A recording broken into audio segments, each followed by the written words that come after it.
इस कार्यक्रम के प्रायोजक हैं श्री शिखर चंद, किरण, रविंद्र, गरिमा, चिराग जैन, विजयनगर, जयपुर। श्री अशोक कुमार, रतनलाल जैन, नूतन, गौतम, प्राची, आदित्य, डॉक्टर सलोनी निरंजन, अरहन, आराध्य मेहता, 49 बालचंद टेरस, तारदेव रोड, मुंबई। श्री शांतिलाल सी मेहता, सागर विहार, 45 कुलपति मुंशी मार्ग, चौपाटी, मुंबई। श्रीमती पुष्पा जैन, श्रीमती कुसुम जैन, श्रीमती संतोष जैन, शिल्पा जैन, श्री अश्विनी जैन, कबाड़ी बाजार, सराफा, सहारनपुर, उत्तर प्रदेश। स्वर्गीय श्रीमती उषा जैन, धर्मपत्नी श्री शिखर चंद जैन सिंघाई की 6ठी पुण्य स्मृति के उपलक्ष्य में मनोज जैन, संध्या जैन, प्रद्युम्न जैन, मोनिका जैन, उमेश जैन, अनुराधा जैन, आगरा निवासी एवं समस्त सिंघाई परिवार।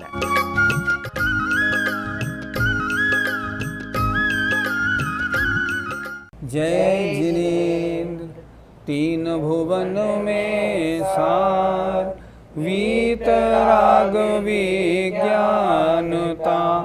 शिव स्वरूप शिवकार, नमः त्रियोग संहारिके।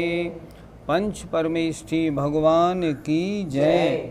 संत शिरोमणि आचार्य विद्यासागर जी महाराज की जय। पिछली पाठशाला में 4 भावनाओं का हमने चिंतन किया था। संसार भावना, एकत्व भावना, अन्यत्व भावना और अशुचि भावना। संसार भावना में संसार में कुछ सार नहीं, यहाँ सब दुखी ही दुखी हैं। एकत्व भावना में मैं अकेला करता हूँ, अकेला भोगता हूँ, कोई मेरा साथी नहीं। अन्यत्व भावना में जब शरीर ही मेरा नहीं, जो मेरे साथ हमेशा रहता है, तब जो मुझसे भिन्न रहने वाले घर मकान स्त्री मेरे आदि कैसे हो सकते हैं? नहीं हो सकते। असुचि भावना में शरीर से कैसे राग करूं? शरीर में तो निरंतर सारी गंदगी, सबसे गंदे पदार्थ जो दुनिया के हैं वो इस शरीर के अंदर भरे पड़े हैं। ऐसे शरीर से मैं कैसे राग करूं? आइए अब अगली भावना आज है आश्रव भावना, उस पर उच्चारण करते हैं। जो योगन की चपलाई, जो योगन की चपलाई, ताते वे आश्रव भाई, ताते वे आश्रव भाई, आश्रव दुख कार घनेरे, आश्रव दुख कारे घनेरे, बुद्धिवंत तीने निर्वेरे, बुद्धिवंत तीने निर्वेरे। ये आश्रव भावना है। आश्रव कहते हैं कर्मों का आना आश्रव है। तत्वार सूत्र में लिखा है काय वांग मनः कर्म योगः स आश्रवः, अर्थात शरीर वचन और मन की जो चंचलता है, जो क्रिया है, उसे योग कहते हैं और वह योग आश्रव है। देखें इसमें क्या कह रहे हैं पंडित जी। जो योगन की चपलाई, जो योग माने मन वचन और काय, इनकी जो चंचलता है, ताते माने उससे होता है, हे भाई आश्रव होता है। फिर एक बार देखें, जो मन वचन काय की चपलाई माने चंचलता है, मन में वचन में और काय में जो हलन चलन होती है, उस हलन चलन से आत्म प्रदेशों में जो परिस्पंदन होता है, ताते माने उससे हे भाई आश्रव होता है, कर्म आते हैं। आश्रव दुखकार घनेरे, ये आश्रव घनेरे माने बहुत दुख के करने वाले हैं। कर्मों के आने से ही तो संसार है, इसलिए ये आश्रव घनेरे माने बहुत दुख के करने वाले हैं। बुद्धिवंत जो बुद्धिमान माने ज्ञानी लोग हैं, तिन्हें माने उनको निर्वेरे दूर करते हैं, मतलब आश्रव से दूर होते हैं। पंडित जी, आश्रव किसे कहते हैं? आश्रव की सरल परिभाषा जो हम बच्चों को पढ़ाते हैं वो तो ये पढ़ाते हैं, कर्मों का आना आश्रव है। आत्मा में कर्म आए, कर्मों का आना आश्रव है। लेकिन समझदार लोगों की परिभाषा है, कार्मण वर्गणाओं का कर्मरूप परिणमन होना आश्रव है। कार्मण वर्गणाएं आत्मा के साथ चिपकती हैं तो दो कार्य होते हैं।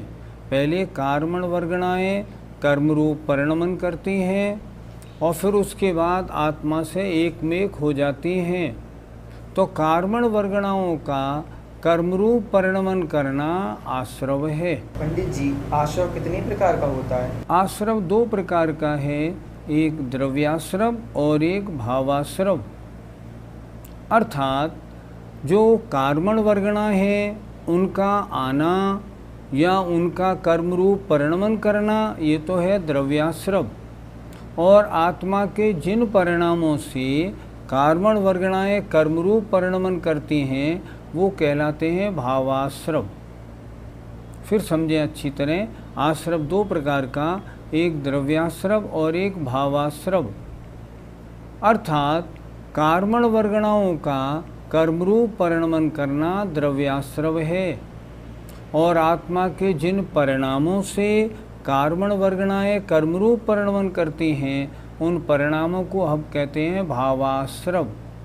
इस तरह आश्रव के दो भेद समझने चाहिए। पंडित जी, भावाश्रव के कितने भेद हैं? तत्वार सूत्र का एक सूत्र है, मिथ्या दर्शन विरति प्रमाद कषाय योगा बंध हेतुवः। ये बंध के कारण हैं, अर्थात भावाश्रव हैं। अर्थात 5 प्रकार का मिथ्या दर्शन, 12 प्रकार की अविरति, 15 प्रकार का प्रमाद और 25 प्रकार की कषाय और 15 प्रकार का योग, ये भावाश्रव हैं। अर्थात इस रूप जब आत्मा के परिणाम होते हैं तब कार्मण वर्गणा कर्मरूप परिणमन करती है। फिर एक बार देखें, मिथ्या दर्शन के 5 भेद, एकांत विपरीत विनय संशय अज्ञान। अविरति के 12 भेद, 5 इंद्रिय मन को वश में नहीं करना, 6 काय के जीवों की रक्षा नहीं करना।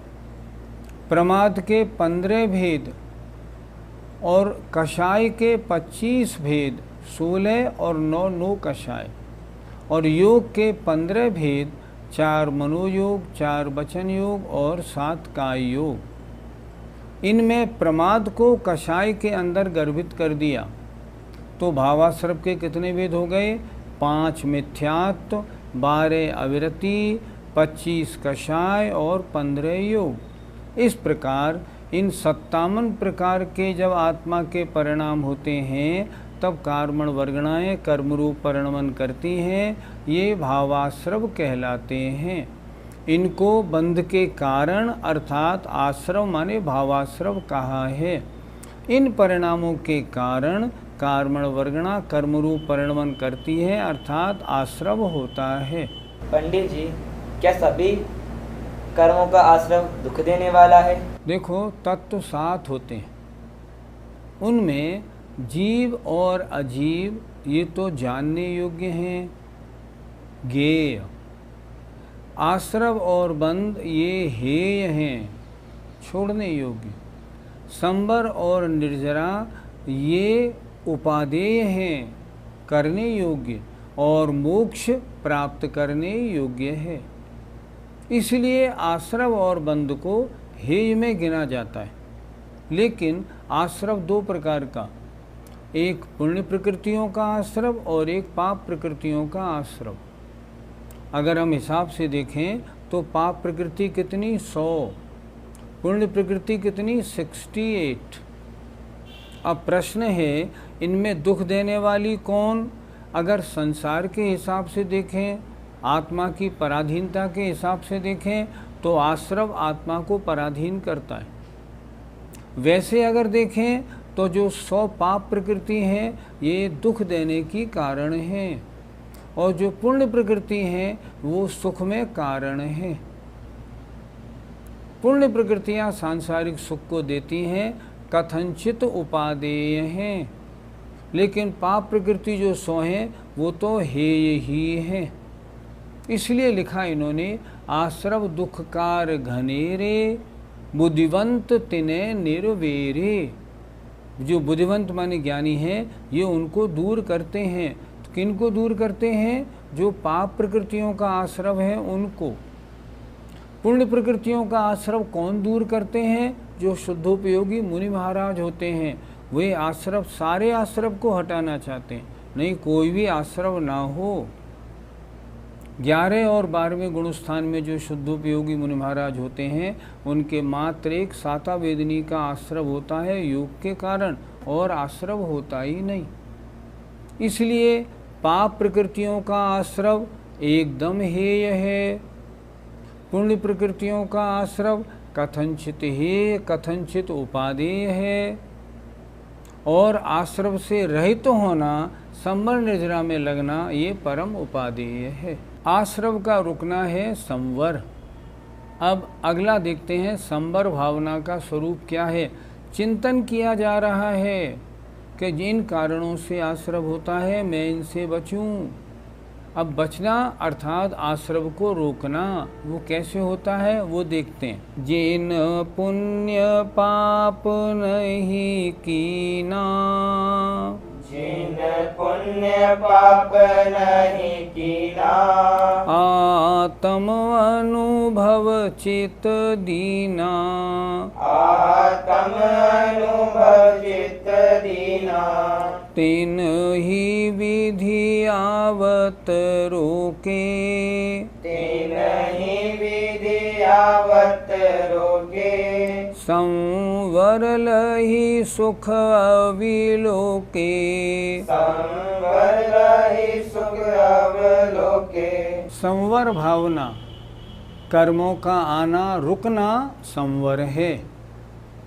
देखें, जिन माने जिन ज्ञानियों ने पुण्य पाप नहीं कीना, जो पुण्य और पाप दोनों रूप परिणामों को नहीं करते हैं, जो ज्ञानी जीव पुण्य और पाप रूप परिणामों को नहीं करते हैं तो क्या करते हैं?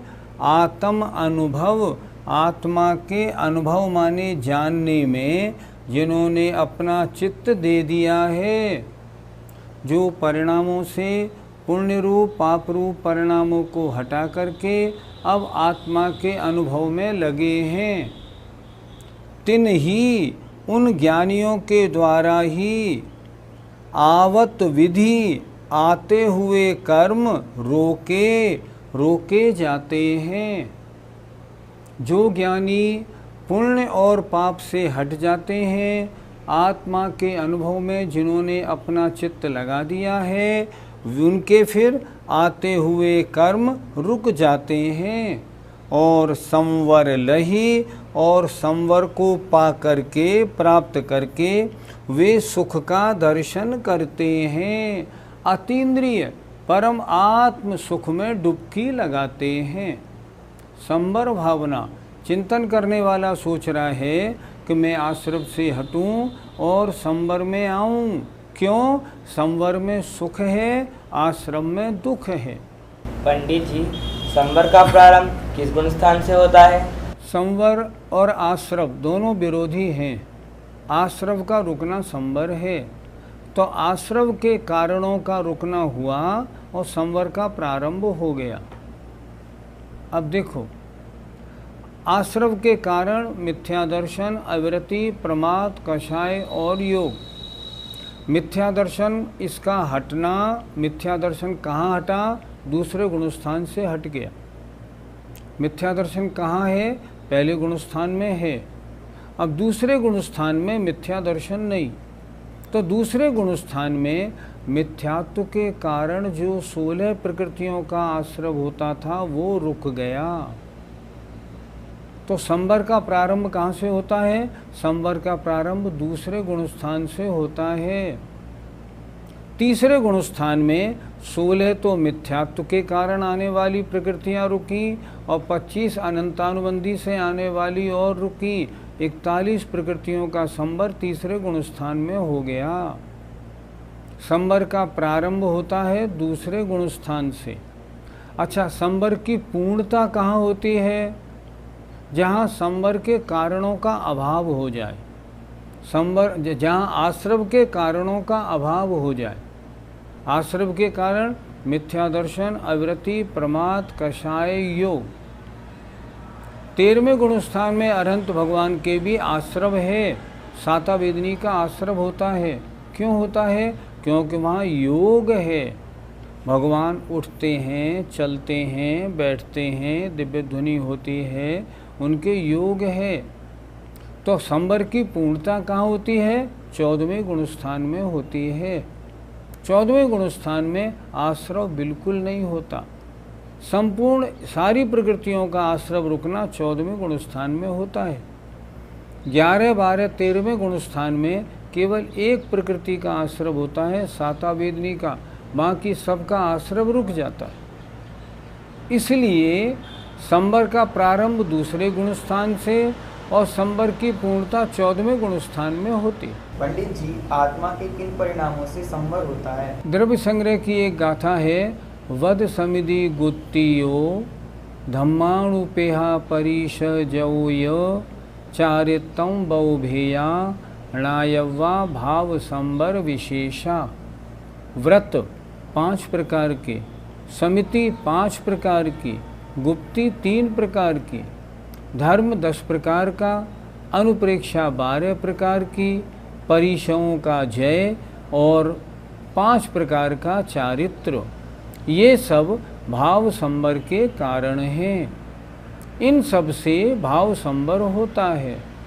और दूसरी परिभाषा में मिथ्यात्व से हटके सम्यक्त्व को प्राप्त करना, अविरति से हटके व्रतों को धारण करना, प्रमाद से हटके अप्रमादी बनना, कषाय से हटना और योग से हटना, ये क्रम से संवर के कारण हैं। आश्रव और संवर भावना के बाद में अब निर्जरा भावना को देखते हैं। निज काल पाय विधि झरना, निज काल पाय विधि झरना, तासो निज काज न सरना, तासो निज काज न सरना, तप करि जो कर्म खिपावे, तप करि जो कर्म खिपावे, सोई शिव सुख दर्शावे, सोई शिव सुख दर्शावे। इस छंद में निर्जरा की चर्चा है। निर्जरा माने कर्मों का आत्मा से अलग होना। थोड़े कर्म अलग होते हैं तो निर्जरा, सारे कर्म आत्मा से अलग हो जाते हैं तो मोक्ष हो जाता है। निर्जरा 2 प्रकार की होती है, एक सविपाक निर्जरा, एक अविपाक निर्जरा। सविपाक निर्जरा कर्म उदय में आए, फल दिया और झड़ गए, इसका नाम सविपाक निर्जरा। ये संसारी हर जीव के होती है। और अविपाक निर्जरा कर्म का उदय में आने से पहले ही उसको तप के द्वारा उदय में लाकर अलग कर देना, इसका नाम है अविपाक निर्जरा। मोक्ष मार्ग में सविपाक निर्जरा काम की नहीं, वो तो हर जीव के होती है। मोक्ष मार्ग में कार्यकारी है अविपाक निर्जरा, जो तप के कारण होती है। आइए देखते हैं इसमें क्या लिखा। निज माने अपने, काल माने समय को पाकर कर्मों का झड़ना, इसका नाम सविपाक निर्जरा है। निर्जरा की बात हो रही है तो अपना समय पाकर के अपने समय के अनुसार संसार के हर जीव के जो कर्म झड़ते हैं, तो अपना समय पाकर के जो कर्मों का झड़ना है, तासों उससे निज काज अपना कोई कार्य नहीं सरता है, नहीं होता। आत्मा का कल्याण नहीं होता, वो तो संसार के हर जीव के होते हैं, वो कल्याणकारी नहीं होती। तो फिर कल्याणकारी क्या है? तप कर जो कर्म खिपावे, तप करके जो कर्मों को खिपावे माने नाश होना माने नष्ट करते हैं। तपस्या के द्वारा कर्मों को समय से पूर्व ही खिपा के उनकी निर्जरा कर देना अविपाक निर्जरा है। तो कह रहे हैं तप करके जो कर्मों का नष्ट करना है, वह तप ही शिव सुख दर्शावे, मोक्ष सुख को दिखाने वाला है। अर्थात सविपाक निर्जरा से अपना काम नहीं बनता, अविपाक निर्जरा से मोक्ष सुख प्राप्त होता है। कार्यकारी है अविपाक निर्जरा। मेरे सविपाक निर्जरा तो बराबर हो रही है, उससे मेरा काम बनने वाला नहीं। मैं ऐसे कार्य करूं, ऐसा तपस्चरण करूं जो अविपाक निर्जरा हो, और कर्म उन जितने मेरी आत्मा में हैं उन सबको मैं तप के द्वारा झड़ा के और अपनी आत्मा को शुद्ध बना लूं। पंडित जी, अविपाक निर्जरा का प्रारंभ हम किस गुण स्थान से माने? इसका उत्तर थोड़ा बड़ा विचारने वाला है। जनरल जो हमारे दर्शक हैं वो इसका उत्तर शायद नहीं समझते होंगे, तो ज़रा ध्यान से देखना। अविपाक निर्जरा का प्रारंभ पहले गुण स्थान से होता है। आप बड़ा आश्चर्य करेंगे, पहले गुण स्थान में अविपाक निर्जरा का क्या काम?